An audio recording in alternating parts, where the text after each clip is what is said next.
Hello friends, welcome to Cadence tutorial. I am Madan Kumar Jha and in this video I am going to explain the CMOS inverter from very basics. So first of all, before made any schematic on Cadence Virtuoso, you have to open it. So for that you have to download two software, Jamming and PuTTY in your systems. And actually I have downloaded it, but if you do not have this Jamming and PuTTY, then you can download it from the Google Chrome browser. So go to uh, jamming. So for enabling jamming, double left click on this. It will open in the background. You can see here. Okay, this is jamming, but it will not open here. Okay, now then click on PuTTY.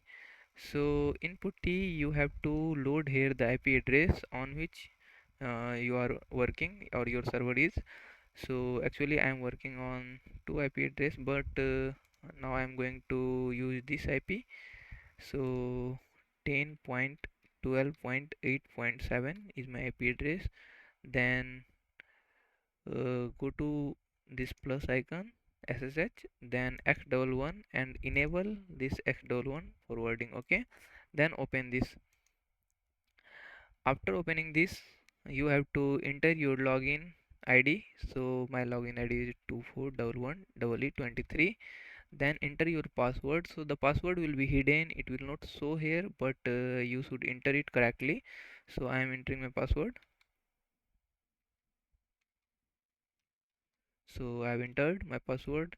Then after entering password, you have to type ls, then cd double E311 is my Cadence workspace. My Cadence workspace name is double E311. If your workspace name is any other, then you can use that. After CD, you have to enter that workspace name. Then again enter. Then again type ls. Then csh. Then source cshrc. So it will now uh, open the new tool suite. So then you have to click type virtuoso ampersand virtuoso virtuoso ampersand, and after entering this it will open the Cadence terminal. So this is jamming, which is used to create, which is used to connect the Windows with Linux server. So after set up everything, this is the Cadence CWI command window. Now you have to go to file, then in new you have to create a library. So I am going to create a library name inverter. I want to make an inverter, so I am going to give its name like demo demo for VLSI. Okay, so this is my library name. Then you have to click on attach to an existing technology library, then click on OK. After that it will create a library. Then you have to select GPDK 90, 45 or 180. So I am going to select GPDK 180 because I want to work on this. So GPDK 180 is my library technology node. Okay, then go to file, then in new go to cell view, and in cell view select that library you have created. So demo for VLSI is my library name. Then go to cell and type inverter. Okay, then click on OK. So for fetching license it will give you this type of warning, so you have to click on session whenever you go to this.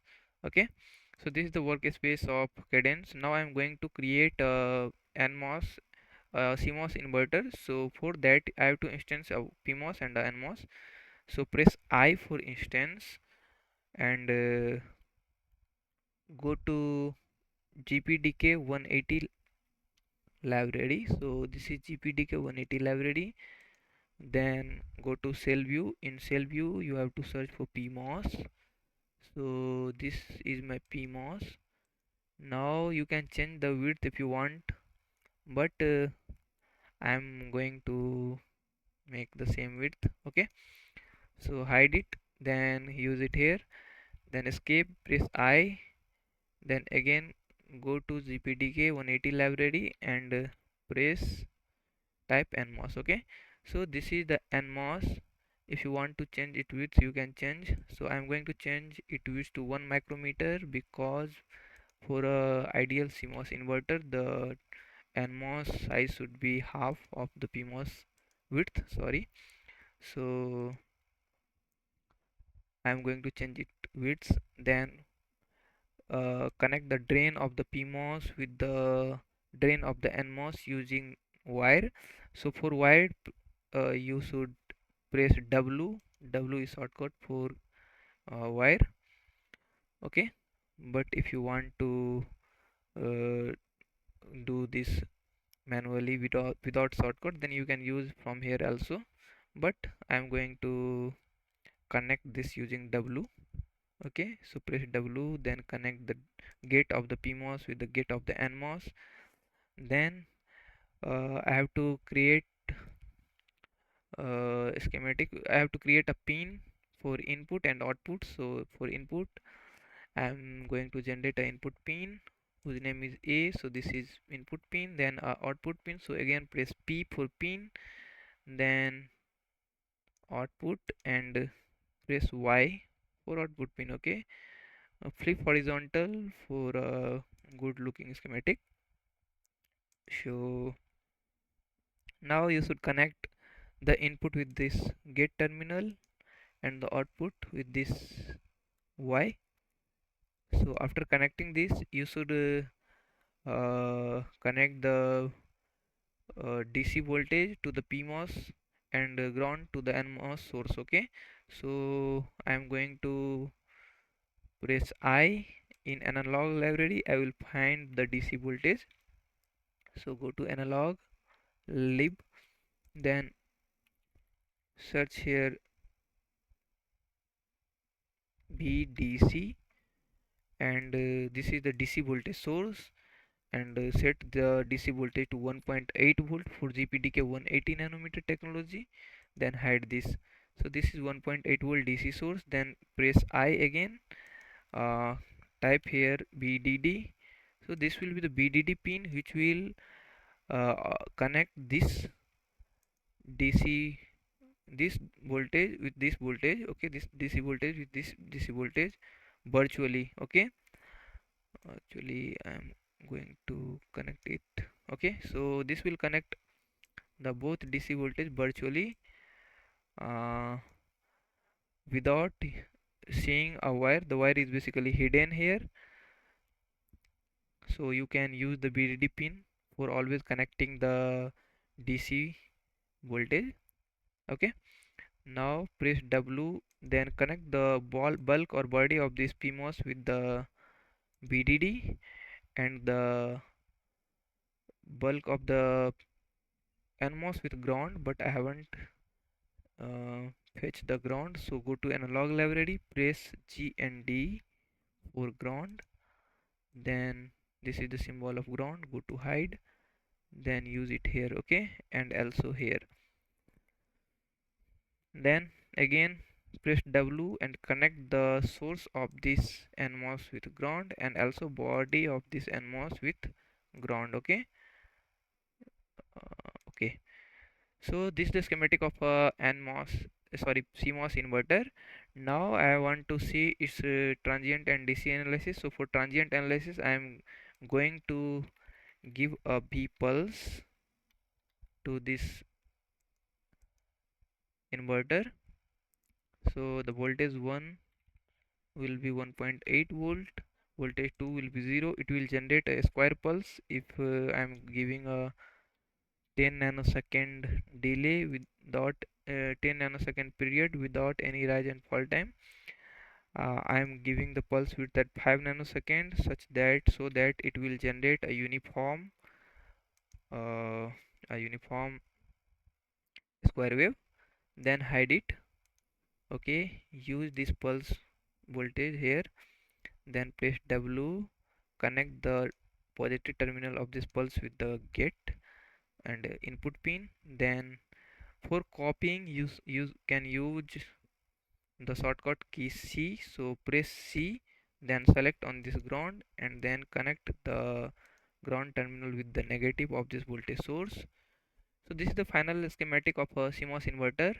Now you can see whether it is correct or not. So go to check and save options. When you will check and save it, and if you want to be see any kind of error, so you can see here the schematic check completed with no errors. If you will do any mistake, then it will show the error here. Okay, now uh, go to launch, then go to ADEL, then on analysis, again go to session whenever it is required. Okay, then go to analysis, right click here, go to edit, then stop time. Basically I have given the period of the pulse width 10 nanoseconds, so 100 nanosecond stop time will be enough to see its transient analysis. Then click on moderate, then press ok. Okay, now go to output section, right click there, go to edit, then from design. Actually if you click on from design, then it will be go to design, and then you should click on the output you want to see. Okay, so the A and Y pin I have selected, so have come here. Now go to ADL again, you can see the output A and Y have come here. So basically A is the input of this CMOS inverter, and Y is the output of this CMOS inverter. Okay, now everything is correct. Go to setup and check model libraries. If there will be multiple technology node, then unselect them. So here GPDK 90, 180, 45, every are selected, so uncheck them. Only GPDK 180 or which technology library you are used should be checked. Okay, so click on OK, then everything is fine. Run this simulation. So you can see I have run this simulation with uh, without any kind of error. Now you can change the color of this net, or you can change the width to medium. Okay, then I'm going to change it style to solid.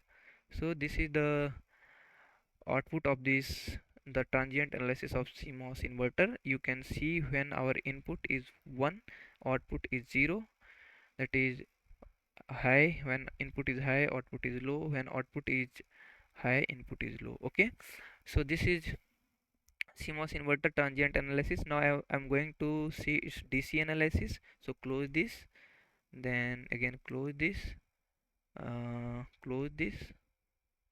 yes. Okay, then go to first I have to change this pulse voltage to a DC voltage. So delete this B pulse, press I, then go to BDC again, BDC, and set the DC voltage to 1.8 volt. Okay, so 1.8 volt is my DC voltage, then hide it. Okay, now check and save again, then go to launch ADL, then right click here, go to edit, then I want to see its DC analysis, so click on DC, then select on component parameter, then select component. This is basically give the BTC curve, so B output versus B input. So you have to select the input voltage uh, from the design, and you have to select on BDC. Okay, now I have selected BDC and input voltage. So now I have to give the start and stop voltage range for x-axis. So I am going to see its uh,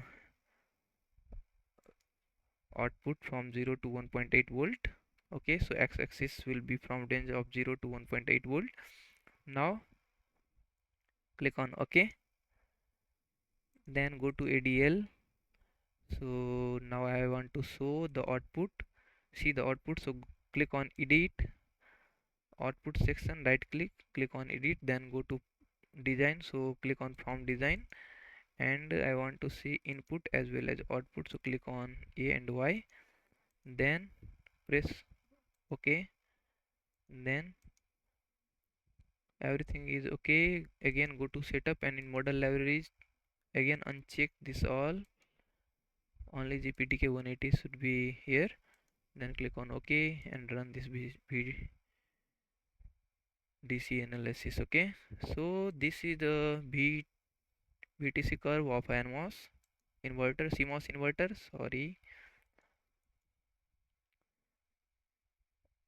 change it width to medium and its style to solid. Okay, style to solid, and then you can see this is the VTC curve. You can analyze the noise margin of this VTC curve of NMOS. You can also find the power analysis, that is dynamic static power of this CMOS inverter by setting up the right time, fault time, and everything. Okay, so this is all about today video. If you want any kind of information regarding more regarding this CMOS inverter, ping in comment. Okay, thank you for today. Okay.